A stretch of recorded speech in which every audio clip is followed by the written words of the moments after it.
Okay, welcome back to Nick Lenz's Comic Corner Classics / Non-Classics. This is episode number 1106 to 22 and Doubleshot 2016. I got two more trades for you. One actually is a very recently released trade.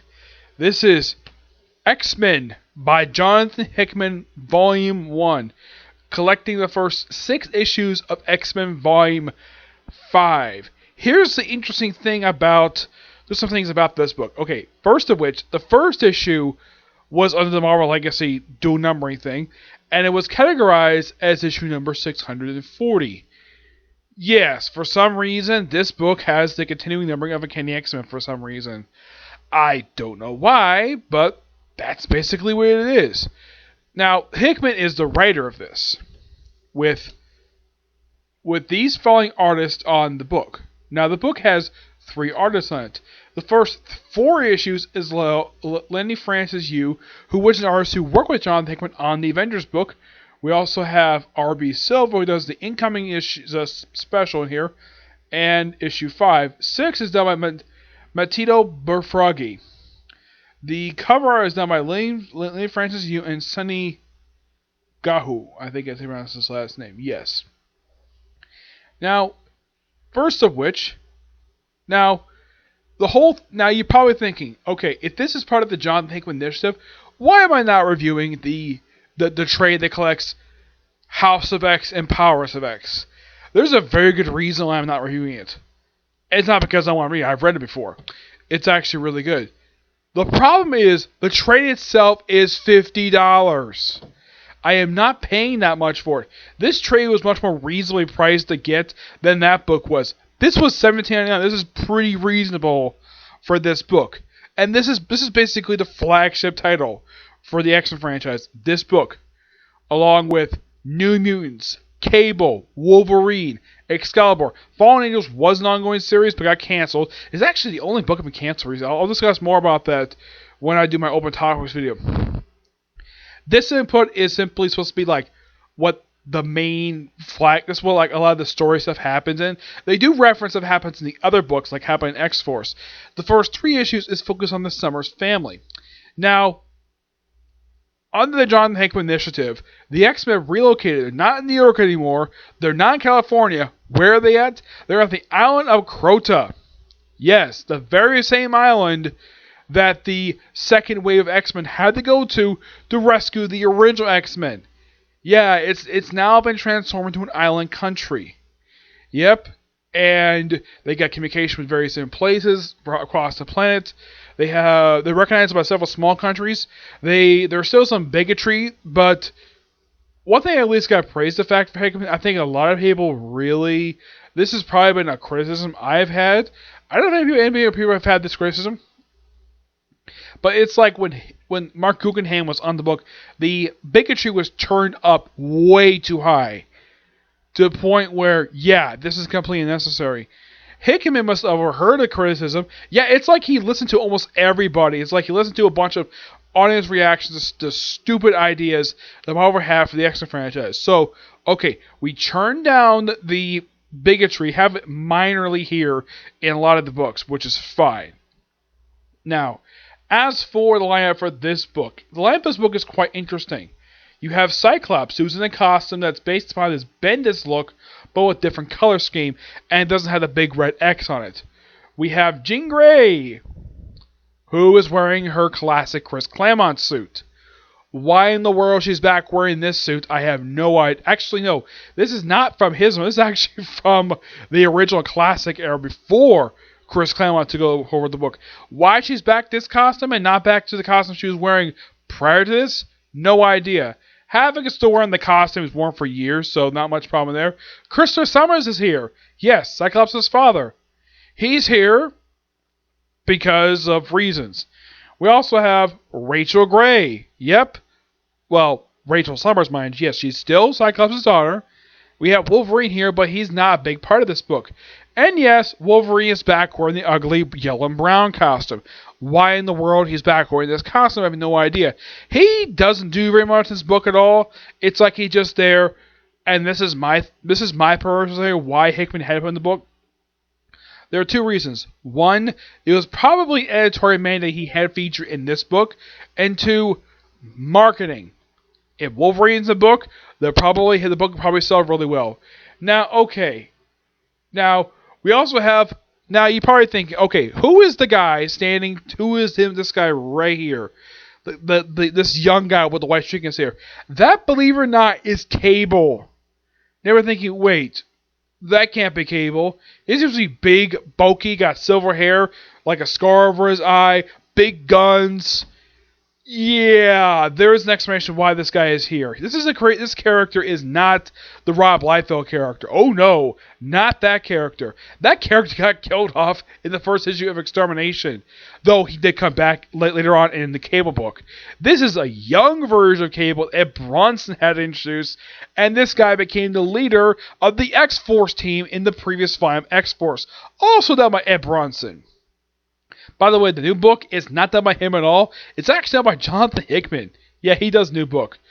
Yep, and that was the only book that actually was restarted. The only book prior to this initiative that actually was restarted #1. Everything else is like all brand spanking new. Now, okay, we didn't have anybody over here. Okay, then who's the guy standing the far back? That, believe it or not, is Vulcan. Yes, Cyclops' youngest brother. Now, those of you who probably read the event War of Kings, like, wait, isn't this guy supposed to be dead? Didn't Black Bolt kill him when he blew up his damn shit with a bomb that blew a hole in space that caused the events of the Realm of Kings and the Thanos Imperative?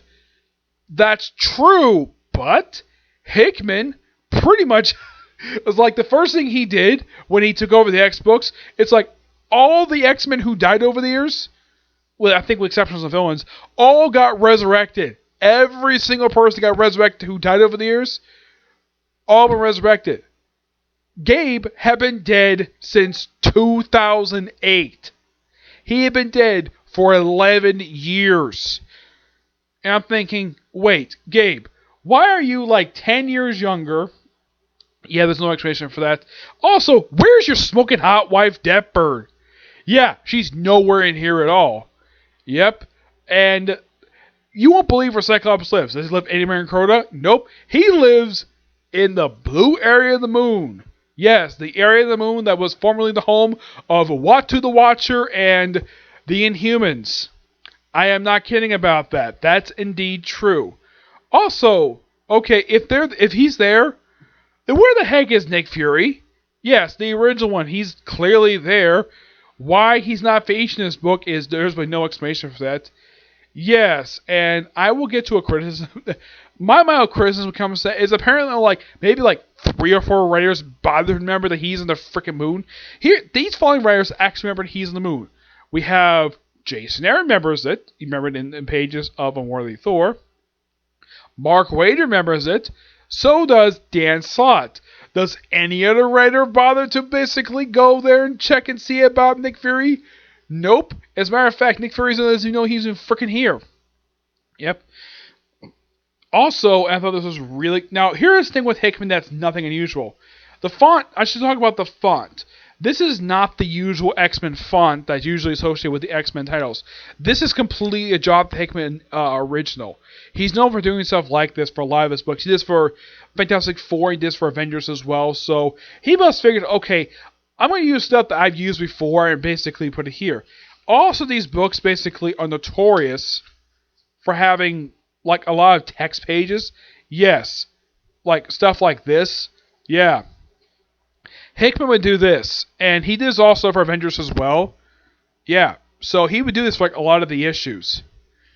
And like sometimes he would give like a small like couple pages like transmission issues. Yeah, it was also like this as well. Like they give like a detailed thing of basically the Summers house on the blue area of the moon. Yeah, he would also do this in the book Shield, which it's a great book. Check it out. It's a fantastic book. He actually did this. I don't think he did this for Avengers. No, I believe he ever did because the Avengers, when he was writing it, they were headquartered at Avengers Tower. That was something Bendis did up until Secret Wars. Yep. and mostly put just Cyclops like dealing with various like minor things with him and his family. And it's like this for the first 3 issues. Yes, the first 3 issues. They also mention in this book like what happened in X-Force number 2. This, of course, is the relaunched line that came out last year, where in issue 2, Professor Xavier was shot in the frickin' head. Though it was later retconned that was actually not him who got killed, but Phantom X. Yes, Phantom X got killed. Why the heck it was Phantom X? Because, well, Xavier wants to possess his body, so have him take the place of assassination. He got basically called a person who I think is responsible for assassination, but it doesn't go much anywhere. But the best issue of this book is issue 6. Issue 6 does something so cool, and I am so happy. Hickman must have overheard this. Now, there's also a minor subplot in here in the last issue where Mystique basically really wants Destiny to be resurrected, but you have to do this mission, and like clear mission you do it. She's like so desperate to resurrect her that she'll do anything because she misses Destiny. That's really the whole point of it. That's the whole thing with issue 6. Now, there is one issue in here that I thoroughly love. My friend Tivia loves this too. If I can find it here, I think it's actually issue 5. I think it's yes 5. Where, get this, and I was so happy, Hickman must have overheard the criticism of this bullcrap, where it's like, okay, where Cyclops basically is sending a team out, and we have Darwin, yes, Darwin, make his first appearance as Peter Davis X Factor, Storm, yeah, she's here, along with Laura, where he like first sucks Darwin, and then basically snitch. Yeah, I believe this guy is from the new Excalibur. This guy is from the volume 3 of the Excalibur book, the one that's centered in Genosha. And then he goes to X-23, who looks like Wolverine, and she says, "Actually, I'm Wolverine." And Wolverine says, "You tell him, kiddo." Yep. Basically, Hickman undid the stupid thing that some at Marvel thought was a good idea by basically taking away Laura's identity as Wolverine and having him X-23 again. Yes. Having her become Wolverine again, in my opinion, was one of the smartest things he did when he did this book. He must have basically overheard like every single fan criticism of the X books, or at least some characters, because basically giving her back the identity of Wolverine is a very good idea. I love this. This is fantastic. Too bad she doesn't get a title. Nope, can't give her a title, but I'm glad she got her identity back. I wish she had a title again. That would be something. But God forbid we give Laura Kenley a title again. Especially since her last title got canceled after, 12 issues? Yes, so my theory of the reason why that book got canceled, because people were basically mad at Marvel for taking her identity as Wolverine.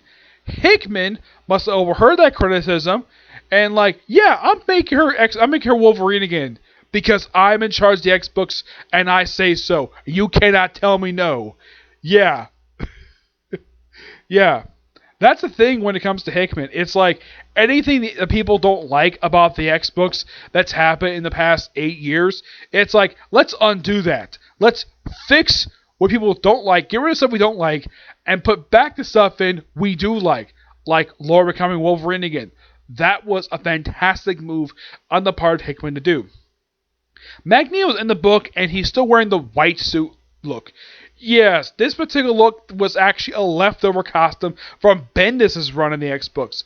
Yeah, for some reason, Magneto does not change costumes. Yeah, and in the case of, well, if you look at Rachel Gray, she's wearing the same exact costume she's worn since mid-2000s. Now, my only guess is the reason why people are not going to change her costume, and this is my personal theory, because there's nothing wrong with her costume. Well, this is technically not the costume she was wearing when she was X-Men. It's a slightly different costume she was wearing. Of course, she's calling herself Pestilence, not Marvel Gray. But here, it's like she got rid of the cape and went back to that look, but probably because Hickman probably didn't like that costume, so he probably had to go back to this costume, a costume he did like seeing her in. Now, I think Cyclops has got an original costume, mostly. He just changed his color scheme from black to blue and got rid of the stupid X thing that Bendis did and put back like the big visor, the classic visor he's known for wearing. Though I'm not really sure why he decided to have Wolverine wear the ugly brown and orange and brown this yellow and brown costume. Yet unknown why. My only theory, the reason why that he put it back in that costume, is because he probably is a fan of this costume. I'm not. I like the yellow and blue costume better. This is not going to look Wolverine, but we're going to have to deal with it until... As far as I think in the Ben Percy Wolverine book, I think he still wears his costume. Yeah, I believe he does. That book has only had a few issues come out. And this book... Now, unlike, let's say, books like Excalibur, Marauders, New Mutants, those books come out twice a month. This book comes out once a month. Yes. That's not a joke. That seriously is true. This is a monthly title, which... Smart move on the part of Hickman to do this. Or at least somebody in marketing probably knows. Yeah. Because this is the main Flags book. Don't need to come out twice a month. Avengers, well, I don't have a problem with it because Avengers is fantastic. This, of course, is really give this book a 9.5 out of 10. I love what Hickman's going to do with this book so far. I haven't seen much reviews on the Hickman run so far, but in my opinion, I think Hickman is doing a fantastic job with the X books and putting stuff back in that both he and the fans like. I'm probably going to get my hands... I did see when I was at Barnes & Noble, I did see that the first trade, the collection issue from the current Von Moons is out. I'm probably going to get that because that seems pretty affordably good. This, of course, now moving away from the X-Men, moving to Winter Soldier, Second Chances. This collects the 5-issue miniseries that came out 2 years ago. And it's written by Kyle Higgins and the artwork by Rod Reese. I like this guy's artwork. It's really good. Now, not the first Winter Soldier book that they come out with. This is actually the third Winter Soldier book. You could consider this to be the fourth because you had his own ongoing series, Winter Soldier. First time by Brubaker, then now a different writer for the last few issues of the series. And then you have the Winter Soldier Bitter March, which is now a recommender.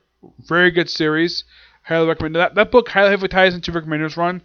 And then there's the Tale of Suspense miniseries, where it has him team up with Hawkeye to search for Black Widow. This book is basically just Winter Soldier trying to give second chances to various people. That's basically his motif now. And we also have two characters in this book who are regular Marvel Universe standard. Well, basically regular characters. We have Sharon Carter, who appears in almost every issue, still looking like an old lady from Rick Remender's run. I'm not really sure why no one can fix that. I think for a lot of people, this is probably one of the dumbest things Rick Remender did. And, okay, so they turned Steve Rogers back young, but not Sharon Carter. That makes no freaking sense. Also, if Iron Man pops up a couple of issues just to work on his arm. It's mostly, now, in case you're wondering about the villain of the book, is there any main villain? Is there any, Marvel Universe villain? Not really, no. It's just basically Winter Soldier just dealing with, low-level thugs, and just basically him being just trying to... He's trying to save this kid, who apparently is a big fan of the Winter Soldier, and, he apparently runs into a ex-con who just happened to the kid's father. He tries to reunite with him, and then he kills him by accident, which I thought that was weird. And then basically when the kid finds out about it, he doesn't want anything to do with the Winter Soldier anymore, so he just runs off. He's never seen again, but I at least got handed to Kyle Higgins.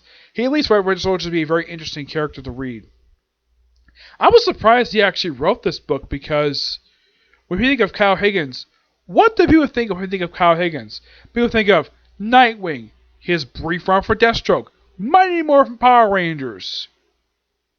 But this book, it's a pretty, people might forget this book actually was released. Because there's nothing really noteworthy about this book aside from the artwork and the brilliant writing by Kyle Higgins.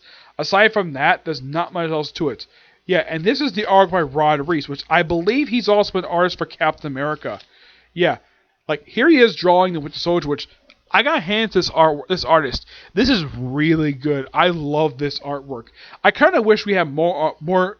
I kind of wish this guy get more work at Marvel. And I believe he also did the cover art for this thing. Yeah, he also did the cover art, which of course Yeah, there's the cover art for you. It's really good. What rating to get this book? Get this book roughly a 9 out of 10. Like I said, the highlight of this thing is the artwork. It is so damn good. I kind of wish. I don't know. I don't think this guy is the artist for Captain America right now. I think it's Daniel Kuna right now. I think it is. Don't quote me on that, but yes, get this guy more work, Marvel. This guy is so good. I love this guy's artwork. Okay, so that's it for this particular review. I have roughly one more review I'm going to do today, and now a review of the newest chapter of Boruto. Yep, but do this next video. Bye.